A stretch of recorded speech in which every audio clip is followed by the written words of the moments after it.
Hi everyone. Welcome to this video on getting started with the Syncfusion Flutter Linear Gauge widget. In this video, you will see how to add a Syncfusion Flutter Gauges package to a Flutter project, and then add a linear gauge to the project. You will learn how to add axis, marker pointer, bar pointer, and ranges in the linear gauge. You will also see how to change the orientation of the linear gauge. First, open the VS Code editor. You can also use an IDE you prefer, such as Android Studio or IntelliJ. This computer was already set up with the Flutter development environment, which allows me to run the application in mobile, web, and desktop devices. Now I can directly create a new Flutter project. Open the command palette and create a new Flutter project.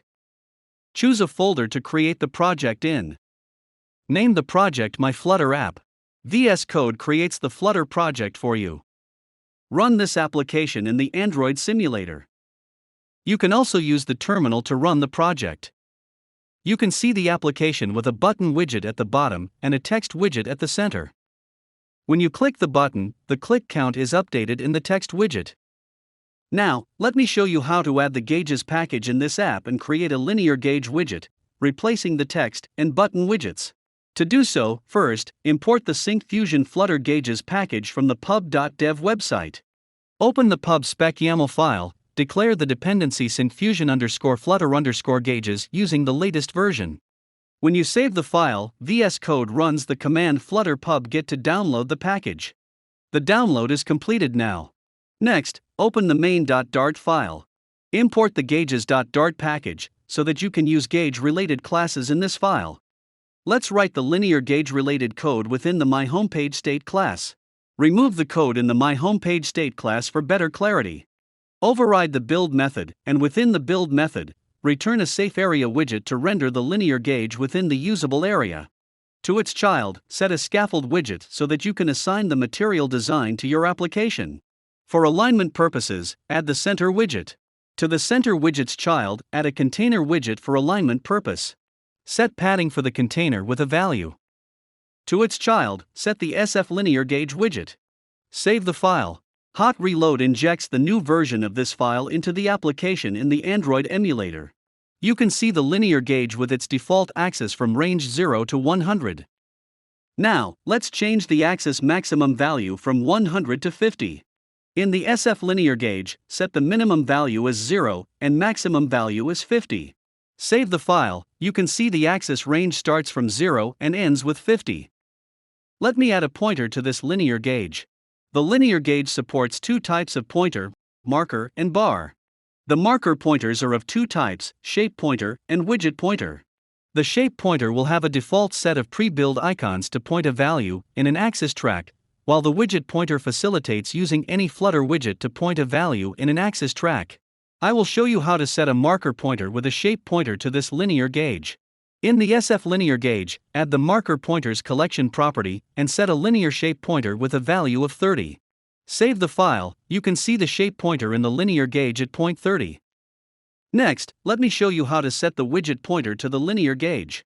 In the marker pointers collection property, remove the linear shape pointer class and add the linear widget pointer class and pass the value 30. Also, you need to set the child property with a widget. So, I set a container widget and set height and width. I set the decoration property with a box decoration class by passing a color value. This will create a square-shaped widget that looks like a pointer. Let us see how this works.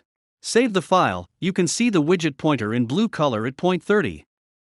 Now, let me show you how to set a bar pointer in the linear gauge. Remove the marker pointers property for better clarity. Add the bar pointers collection property and set the linear bar pointer class by passing the value 30. Save the file. You can see the bar pointer in the linear gauge. Let me add ranges to the linear gauge. In the SF linear gauge, remove the bar pointers property for better clarity. Add the ranges property and set a linear gauge range collection. I can add one or more linear gauge ranges in this collection. Let me add two ranges. Set a linear gauge range with start value 0 and end value 20. I set the color as green. Add another linear gauge range and set the start value as 20 and end value as 50 and set the color as blue. Save the file. You can see the provided two ranges in the linear gauge. You can change the orientation of the linear gauge from horizontal to vertical. To do so, in the SF linear gauge, add the orientation property and set the value vertical. Horizontal is the default value. Save the file, you can see the vertical linear gauge. Let's see how the same code works in a web browser. I'll stop the application, change the device name to Chrome, and run the application. You can see the linear gauge is exactly as it was before, only in the Google Chrome browser this time. Finally, let me show you how this app works on the desktop. Change the device to Windows and run the application. You can see the linear gauge in a system window. That's it. Let me summarize the main points we covered in this video. You saw how to add the Syncfusion Flutter Gauges package to a Flutter project and add a linear gauge widget to it.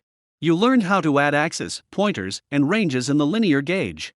And you learned how to change the orientation of the linear gauge. You can download this working example from the GitHub link and documentation link in the video description below. You can also check whether you are eligible for our community license, which gives you a free license key to use our Flutter products. If you found this video useful, click the like button and subscribe to our channel to get notifications about new videos. Thanks for watching.